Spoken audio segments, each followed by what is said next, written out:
नमस्कार दोस्तों, स्वागत है आपका। तो आज हम क्लास 11th का चैप्टर 4 कार्यपालिका कार्यपालिका को पूरा करेंगे और जानेंगे कि कार्यपालिका क्या होती है, कार्यपालिका के कितने प्रकार हैं, भारत के अंदर किस प्रकार की कार्यपालिका है और भारत ने अगर कोई एक विशेष प्रकार की कार्यपालिका अपनाई है तो उसके पीछे क्या कारण थे। और ऐसे बहुत सारे क्वेश्चनों की हम चर्चा करेंगे इस वीडियो के अंदर। तो चलिए शुरुआत करते हैं क्लास 11th का चैप्टर 4 कार्यपालिका। तो इसकी जो शुरुआत करते हैं हम, क्वेश्चन पहला जिसका अर्थ है कार्यपालिका किसे कहते हैं। तो कार्यपालिका के बारे में मैं बता दूं कि कार्यपालिका जो है वो एक ऐसी संस्था होती है, एक ऐसा विभाग होता है जो संसद द्वारा बनाए गए कानूनों और नीतियों को लागू करती है। अर्थात आसान शब्दों में कहें तो कार्यपालिका का अर्थ संसद द्वारा बनाए गए कानूनों और नीतियों को लागू करने वाली संस्था को हम कार्यपालिका के नाम से जानते हैं। और यह सरकार का वह अंग होता है जो नियम, कायदे, कानूनों को लागू करने के लिए प्रशासन का कार्य करता है, कार्यपालिका कहलाता है। यानी जो भी संसद ने नियम, कायदे, कानून बना दिए उसको प्रशासन का कार्य, उसको कैसे पूरा करना है, उसको उसके पूरा करने के लिए क्या रणनीति रहेगी, क्या नीतियां रहेंगी, इन सबको करने का काम जो होता है वो कार्यपालिका का होता है। इसमें शामिल देशों की पूरी स्थायी नौकरशाही व अस्थायी नौकरशाही शामिल होती है। अब कार्यपालिका में क्या चीज होती है? दो महत्वपूर्ण चीज होती है कार्यपालिका के अंदर, स्थायी नौकरशाही और अस्थायी नौकरशाही। यहां पर मैं स्थायी नौकरशाही और अस्थायी नौकरशाही दोनों ही कार्यपालिका का अंग है। यहां पर दोनों को मैं एक बार एक्सप्लेन कर देता हूं। स्थायी नौकरशाही वह नौकरशाही होती है जो सरकारी कर्मचारी पेपर या एग्जाम दे करके सरकारी नौकरी प्राप्त करता है और सरकारी कार्यों को पूरा करने के लिए, नीतियों को लागू करवाने के लिए, कानूनों को लागू करवाने के लिए प्रशासन में नियुक्त रहता है। वो होता है स्थायी नौकरशाही में शामिल।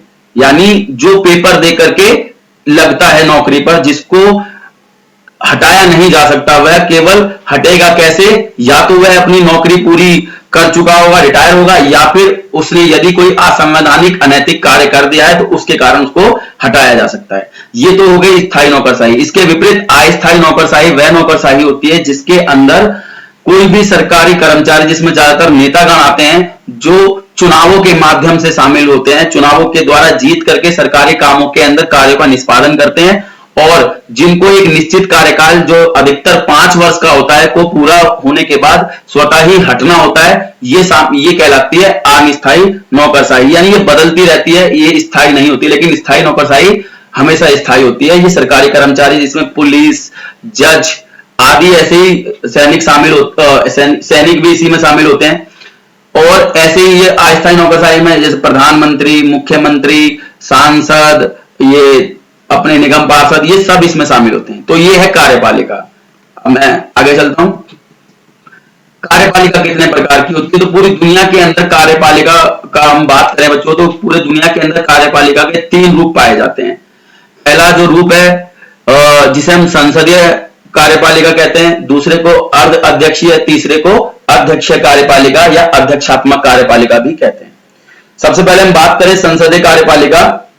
तो संसदीय कार्यपालिका वह कार्यपालिका होती है जिसके अंदर सरकार का जो मुख्य अंग होता है या सरकार की सभी शक्तियों का प्रयोग करने वाला जो व्यक्ति होता है वह प्रधानमंत्री होता है और वह बहुमत दल का नेता होता है। अर्थात सरकार की सभी शक्तियों का प्रयोग करने वाला जो नेता होता है वो प्रधानमंत्री होता है, जिसके अंदर सभी शक्तियां प्रधानमंत्री यूज करता है। और इस प्रकार की कार्यपालिका में सरकार की सभी शक्तियों का प्रमुख प्रधानमंत्री ही रहता है तथा राष्ट्रपति जो होता है वो नाम मात्र का मुखिया होता है। जितनी भी शक्तियां वो प्रयोग करता है संसदीय कार्यपालिका के अंदर, वह मंत्रिमंडल की सलाह से पूछ करके करता है। अब इसमें मोटा सा निकल करके क्या सामने आता है? संसदीय कार्यपालिका का वह रूप जिसमें सभी शक्तियों का प्रयोग प्रधानमंत्री करता है और राष्ट्रपति नाम मात्र का मुखिया होता है। जितनी भी शक्ति राष्ट्रपति प्रयोग करता है वो मंत्रिमंडल से पूछ करके करता है। यह है संसदीय कार्यपालिका। इसके बाद अध्यक्षीय कार्यपालिका की बात करें तो उलट होता है अध्यक्षीय कार्यपालिका। तो अध्यक्षीय कार्यपालिका में देश का जो प्रमुख होता है वही सरकार का भी प्रमुख होता है, उसको कहते हैं हम राष्ट्रपति। अर्थात राष्ट्रपति जिस जो सारी शक्तियों का प्रयोग करता हो, वहां पर होती है अध्यक्षात्मक प्रणाली, जैसा अमेरिका और आयरलैंड के अंदर है। तो अध्यक्षात्मक प्रणाली क्या है? जिसमें सरकार और देश का जो मुखिया होता है वो राष्ट्रपति होता है। ये होती है अध्यक्षात्मक कार्यपालिका। इसके बाद अध्यक्षात्मक कार्यपालिका कौन सी होती है? जिसमें कार्यपालिका में राष्ट्रपति और प्रधानमंत्री दोनों ही प्रमुख होते हैं। राष्ट्रपति देश का मुखिया होता है और प्रधानमंत्री सरकार का प्रमुख होता है। ऐसी व्यवस्था को हम कहते हैं अर्ध अध्यक्षात्मक प्रणाली या फिर अर्ध अध्यक्षीय प्रणाली या कार्यपालिका। ऐसा उदाहरण रूस के अंदर और श्रीलंका के अंदर देखने को मिलता है। तो तीन रूप होते हैं कार्यपालिका के: संसदीय कार्यपालिका, अध्यक्षीय कार्यपालिका और अर्ध अध्यक्षीय कार्यपालिका। क्वेश्चन अब पूछ लेगा कि भारत ने संसदीय कार्यपालिका क्यों अपनाई? तो यहां पर मैं बता देना चाहता हूं कि भारत ने संसदीय कार्यपालिका अपनाने के निम्नलिखित कारण थे। पहला था राष्ट्रपति को निरंकुश होने से बचाने के लिए। जब सारी की सारी शक्तियां एक ही व्यक्ति के पास स्थापित हो जाती हैं, वो देश का भी और राज्यों का भी और सरकार का भी मुखिया बन जाता है, तो उसके निरंकुश होने की संभावना ज्यादा होती है।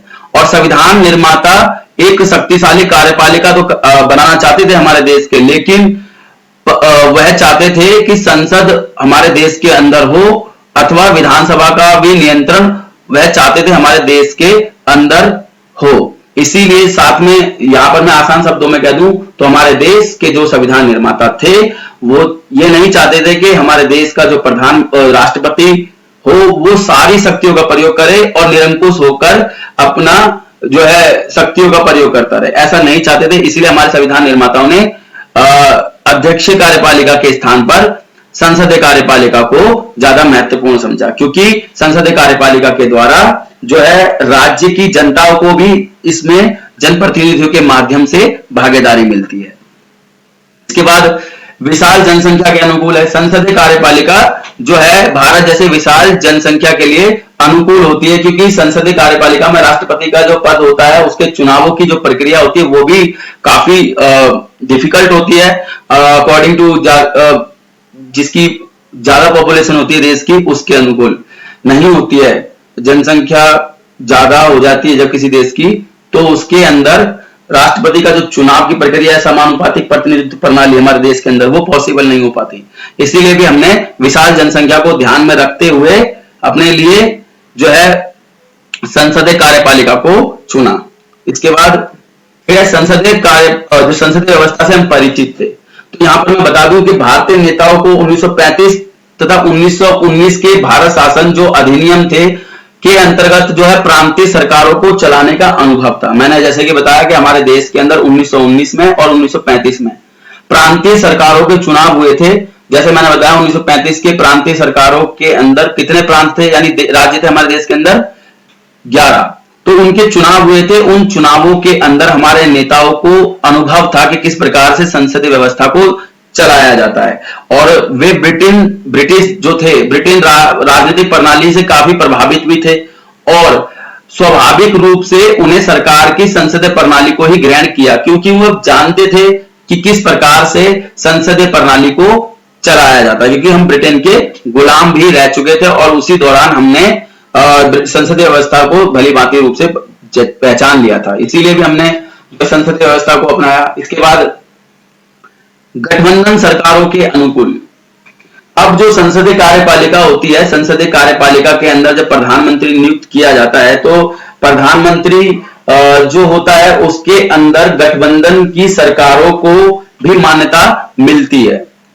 परंतु जो राष्ट्रपति होता है, राष्ट्रपति के अंदर बहुमत की आवश्यकता पड़ती है और बहुमत हमारे देश के अंदर विभिन्न जाति, धर्म, भाषा, वेशभूषा, पता नहीं कितने आधारों पर हमारे देश के अंदर भिन्नता है। तो कोई एक ऐसी राजनीतिक पार्टी नहीं है हमारे देश के अंदर जो सभी को साथ लेकर के या सभी की विचारधाराओं को पूरा करती हो। तो इसीलिए हमारे देश के अंदर कई बार ऐसा हो जाता है कि एक राजनीतिक पार्टियों को स्पष्ट बहुमत नहीं मिल पाता है। ऐसी स्थिति में गठबंधनों की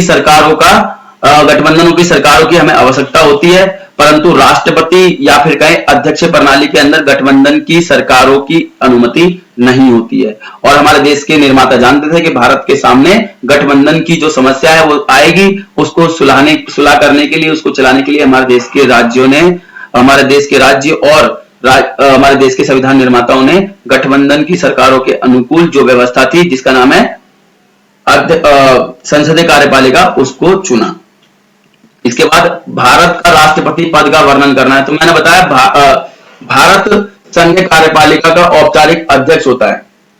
राष्ट्रपति जो है भारत की संघीय कार्यपालिका का औपचारिक अध्यक्ष, औपचारिक मतलब कहने मात्र का, औपचारिक अध्यक्ष होता है। कार्यपालिका की शक्तियों का प्रयोग उसके द्वारा सीधे नहीं किया जाता, सीधे वह नहीं करता, उसके अधीन अन्य अधिकारियों के माध्यम से किया जाता है। वह देश के प्रथम नागरिक होते हैं, हमारे देश के राष्ट्रपति।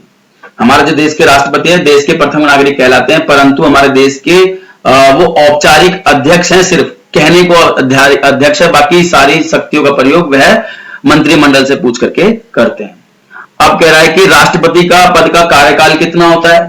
तो राष्ट्रपति पद का जो कार्यकाल है वो 5 वर्ष का होता है और वह पुनः चुनाव लड़ सकता है, जीत सकता है। वह उपराष्ट्रपति को अपना पद, जब वो अगर अब उसका कार्यकाल पूरा हो जाता है तो वह अपना जो त्याग पत्र है वो उपराष्ट्रपति को सौंपता है। उसके बाद त्याग पत्र को, सूचना को उपराष्ट्रपति द्वारा लोकसभा में या लोकसभा के अध्यक्ष को उसकी सूचना दे दी जाती है और राष्ट्रपति का पद खत्म हो जाता है। तो इस प्रकार से राष्ट्रपति का कार्यकाल 5 वर्ष का होता है और उसे दोबारा चुनाव लड़ना है तो दोबारा जीत सकता है और कार्यकाल पूरा होने के बाद उपराष्ट्रपति को उसे अपना त्यागपत्र सौंपना होता है। इसके बाद हम बात करें राष्ट्रपति और उपराष्ट्रपति को किस प्रक्रिया के द्वारा हटाया जाता है। तो हमारे संविधान के अंदर राष्ट्रपति और उपराष्ट्रपति को हटाने के लिए जिस प्रक्रिया का जो वर्णन किया गया है उस प्रक्रिया का नाम है महाभियोग। और जो महाभियोग है वो संसद के किसी भी सदन में लाई जा सकती है, चाहे वो लोकसभा में चाहे वो राज्यसभा में, राष्ट्रपति को हटाने के लिए। परंतु उपराष्ट्रपति को जब हम हटाते हैं तो उपराष्ट्रपति को हटाने के लिए भी महाभियोग प्रक्रिया है, परंतु महाभियोग की प्रक्रिया उपराष्ट्रपति को हटाने के लिए केवल और केवल राज्यसभा में लाई जाती है। इस चीज का आपको ध्यान रखना है। इस प्रस्ताव को एक विशेष बहुमत द्वारा पारित किया जाता है, यानी कोई राष्ट्रपति को हमें हटाना है और उसके लिए हमें साधारण बहुमत की नहीं विशेष बहुमत की आवश्यकता पड़ती है और विशेष बहुमत पास होते ही जो है राष्ट्रपति का जो पद है वो स्वतः ही खत्म हो जाता है। राष्ट्रपति जैसे ही लोकसभा और राज्यसभा से महाभियोग प्रस्ताव पास हो जाता है उसी वक्त राष्ट्रपति को हटा दिया जाता है और महाभियोग की प्रक्रिया को पूरा मान लिया जाता है। तो ये समझ में आया होगा कि राष्ट्रपति और उपराष्ट्रपति को कैसे हटाया जाता है। हटाने की प्रक्रिया एक है, परंतु बस इतना ध्यान रखना है कि उपराष्ट्रपति को हटाने के लिए जो महाभियोग है वो पेश कहां किया जाता है, वो राज्यसभा में पेश किया जाता है, जबकि राष्ट्रपति को हटाने के लिए किसी भी सदन में पेश हो सकता है। इसके बाद भारत के राष्ट्रपति की स्थिति तथा शक्तियों का उल्लेख करना है, यानी क्या क्या कर सकता है, कार्य बताना है, कुल मिलाकर के शक्तियां क्या क्या काम करता है। तो कार्यकारी शक्तियां मतलब नियुक्ति संबंधी शक्तियां कि किस किस चीज की हमारा देश के अंदर जो हमारे राष्ट्रपति हैं वो किस किस की नियुक्ति करते हैं, जिसको हम कार्यकारी संबंधी शक्तियां भी कहते हैं। तो हमारे देश के जो राष्ट्रपति वो महत्वपूर्ण केंद्रीय मंत्रियों की और जो है नियुक्ति करते हैं। जैसे भारत का अटॉर्नी जनरल होगा, भारत का जो है महालेखा एवं नियंत्रक महालेखा परीक्षक, उच्चतम न्यायालय के मुख्य न्यायाधीश और भी ऐसी हर राज्य के राज्यपालों की नियुक्ति भी राष्ट्रपति द्वारा की जाती है। इसी प्रकार ये जो है राष्ट्रपति की कार्यकारी संबंधी शक्तियां हैं, यानी जिसमें वो महत्वपूर्ण लोगों की नियुक्ति करता है, इसी को कहते हैं कार्यकारी संबंधी शक्तियां। और दूसरा जो काम है वो है सैन्य तथा राजनयिक शक्तियां। सैन्य तथा राजनयिक शक्तियां मतलब राष्ट्रपति को सैनिक बलों का, यानी सैनिक जो हमारे 3 बल हैं, वायुसेना, थल सेना और जल सेना, तीनों सेनाओं का सुप्रीम कमांडर सर्वोच्च सेनापति कहा जाता है। और युद्ध की एवं शांति की घोषणा के लिए जो है राष्ट्रपति ही उसकी घोषणा करता है और सभी संधियों तथा अंतरराष्ट्रीय करारनामे जितने भी होते हैं वो जाकर के राष्ट्रपति के नाम से ही किए जाते हैं, चाहे जाए कोई भी, लेकिन साइन राष्ट्रपति के नाम के होते हैं।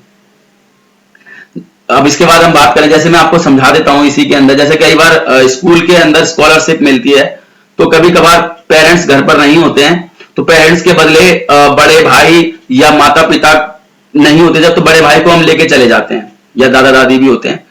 तो उसके अंदर जब हमें कॉलम पर साइन करने होते हैं, तो वहां पर माता पिता का नाम लिखा होता है, और माता पिता के नाम के नीचे चाहे साइन कोई भी करे, लेकिन नाम तो माता पिता का ही होता है। ऐसे ही जब पूरे भारत, पूरी दुनिया के अंदर कोई भी संधि होगी, कोई भी अंतरराष्ट्रीय करारनामा होगा, उसके ऊपर साइन राष्ट्रपति के नाम से ही किए जाते हैं। विधायक, या फिर कहें विधायक मतलब कानूनी शक्तियां, तो यहां पर मैं बता दूं, यहां पर तो राष्ट्रपति संसद का अभिन्न अंग है, क्योंकि संसद 3 चीजों से मिलकर के बनी होती है, लोकसभा, राज्यसभा और राष्ट्रपति। तो अभिन्न अंग है। संसद का सत्र बुलाने का उसको अधिकार है, भंग करने का पूर्ण अधिकार होता है जो है संसद की कार्यवाही को। फिर संसद की जो संयुक्त बैठक होती है, यानी लोकसभा और राज्यसभा को जब एक साथ बुलाया जाता है, उसको भाषण देने का भी अधिकार राष्ट्रपति को ही है। और कोई भी कानून राष्ट्रपति के हस्ताक्षर के बाद ही, या फिर कोई भी विधेयक राष्ट्रपति के हस्ताक्षर के बाद ही कानून बनता है।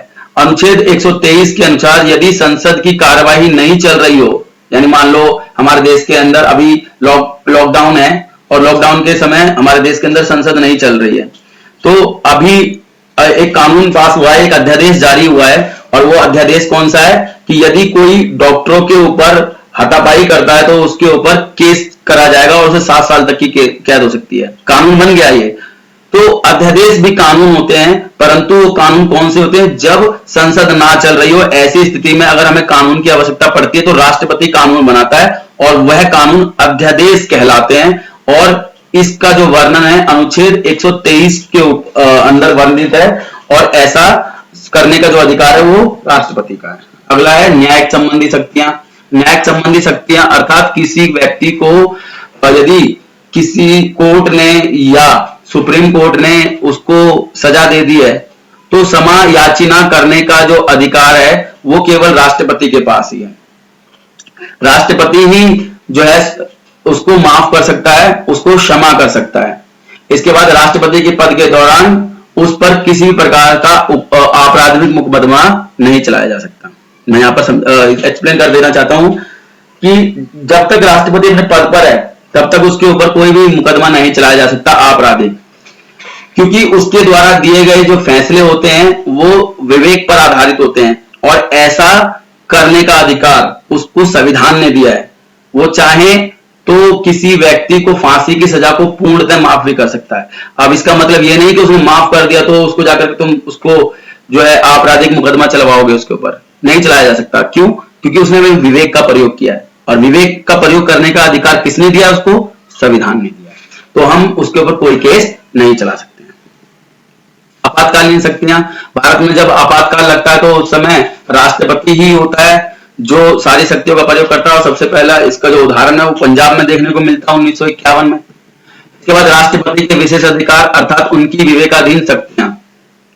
तो राष्ट्रपति के हम विशेष अधिकारों की बात करते हैं जिसको हम विवेकाधीन कहते हैं, जिसमें विवेक का प्रयोग करता है। तो पहला, राष्ट्रपति मंत्रिमंडल से यह कह सकता है कि उसे अपने निर्णयों पर फिर से विचार करना चाहिए। देखो कई बार कोई जो है मंत्रिमंडल कोई ऐसा निर्णय ले लेता है जो निर्णय देश के अनुकूल ना हो, या फिर उसके अंदर कुछ कानूनी कमियां हो, तो जो राष्ट्रपति है मंत्रिमंडल को कह सकता है कि आपने जो निर्णय लिए हैं उसके ऊपर फिर से जो है ध्यान दीजिए, उसको फिर से विचार कीजिए, इसको ठीक कीजिए। ये अधिकार दिया गया है राष्ट्रपति को।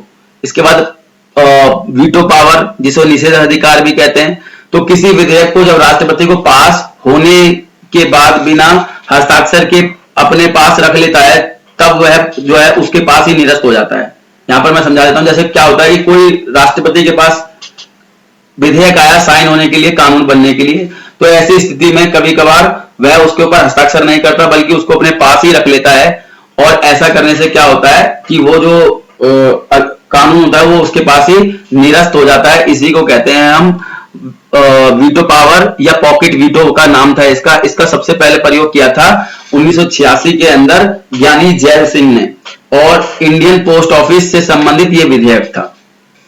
इसके बाद हम बात करें तो प्रधानमंत्री को नियुक्त करने का राष्ट्रपति का अधिकार है। मैं यहाँ पर बता दूं, प्रधानमंत्री का चुनाव नहीं होता हमारे देश के अंदर, प्रधानमंत्री नियुक्त किए जाते हैं। और नियुक्त कौन करता है? हमारे देश के अंदर नियुक्त करने का जो अधिकार होता है प्रधानमंत्री को, वो राष्ट्रपति को होता है। राष्ट्रपति ही प्रधानमंत्री की नियुक्ति करता है। तो ये 3 महत्वपूर्ण विवेकाधीन शक्तियां थी, इनको हमें पढ़ लेना है, इसको जान लेना है। इसके बाद भारत का राष्ट्रपति तथा उपराष्ट्रपति, भारत का उपराष्ट्रपति है इसमें, भारत का उपराष्ट्रपति तथा उसका चुनाव की प्रक्रिया क्या है। तो उपराष्ट्रपति का जो सामान्यतः कार्यकाल 5 वर्ष का होता है, परंतु वह अपने उत्तराधिकारी द्वारा पद ग्रहण करने तक अपने पद पर बना रहता है। यानी जब तक दूसरा नहीं आता तब तक वो अपने पद पर बना रहता है। और उपराष्ट्रपति लिखित में राष्ट्रपति को सूचित करने कार्यकाल की समाप्ति से पहले उसको त्याग पत्र दे देता है। यानी राष्ट्रपति उपराष्ट्रपति को देता है और उपराष्ट्रपति राष्ट्रपति को त्याग पत्र देता है। दोनों एक दूसरे को त्याग पत्र देते हैं। उपराष्ट्रपति को राज्यसभा में प्रस्ताव जो पास करके, जिसका नाम है महाभियोग, उसको राज्यसभा में पास करके ही हटाया जा सकता है। लोकसभा ने भी उस प्रस्ताव को स्वीकार कर लिया और राज्यसभा से भी वो स्वीकार हो गया। तो ऐसे स्थिति में जो महाभियोग की प्रक्रिया है वो पूरी मान ली जाती है और उस उपराष्ट्रपति का पद खत्म हो जाता है। तो ये राष्ट्रपति के चुनाव का तरीका और हटाने का तरीका है। इसके बाद उपराष्ट्रपति की शक्तियां की बात करनी है कि उपराष्ट्रपति की शक्तियां तथा कार्य क्या है। तो मैं यहां पर बता देना चाहता हूं कि उपराष्ट्रपति जो होता है वह पहला काम उसका, वह राज्यसभा का पदेन अध्यक्ष होता है। पदेन मतलब कोई भी उपराष्ट्रपति हो, लेकिन कोई भी हो, जो भी उस उपराष्ट्रपति के पद पे होगा वो राज्यसभा का अध्यक्ष के रूप में या सभापति के रूप में काम करता है। दूसरा, उपराष्ट्रपति निम्नलिखित स्थिति में राष्ट्रपति के पद को ग्रहण कर लेता है। यानी अगर राष्ट्रपति नहीं है तो सेम टू सेम वही काम करेगा जो राष्ट्रपति करता है, उतनी ही सैलरी मिलेगी जो राष्ट्रपति को मिलती है। सब कुछ एक तरीके से राष्ट्रपति के ना होने पर उपराष्ट्रपति ही राष्ट्रपति की भूमिका निभाता है। पहली बात तो क्या कि राष्ट्रपति की मृत्यु हो गई हो, राष्ट्रपति के त्याग पत्र दे दिया हो राष्ट्रपति ने, राष्ट्रपति को हटा दिया गया हो महाभियोग की प्रक्रिया के द्वारा, या अनुपस्थित हो, बीमार हो, या अन्य किसी कारण से राष्ट्रपति अपने कार्यों का जो है निर्वहन करने में असमर्थ हो, तो ऐसी स्थिति में जो उपराष्ट्रपति होता है वही राष्ट्रपति की भूमिका निभाता है और सारी की सारी वह शक्तियों का प्रयोग करता है जो राष्ट्रपति करता है। तो ये आज हमने पढ़ा चैप्टर 4 कार्यपालिका वाला। तो मैं आशा करता हूं आपको समझ में आया होगा। और आज के लिए इस वीडियो में इतना ही। मिलते हैं इसके अगले भाग के लिए अगली वीडियो में। तब तक के लिए धन्यवाद। आशा करता हूं आपका दिन शुभ हो। और जिसने भी पिछली वीडियो नहीं देखी है तो मैंने फिर बोला, आई डिस्क्रिप्शन का प्रयोग करके आप हमारी क्लास की पिछली वीडियो को देख सकते हैं।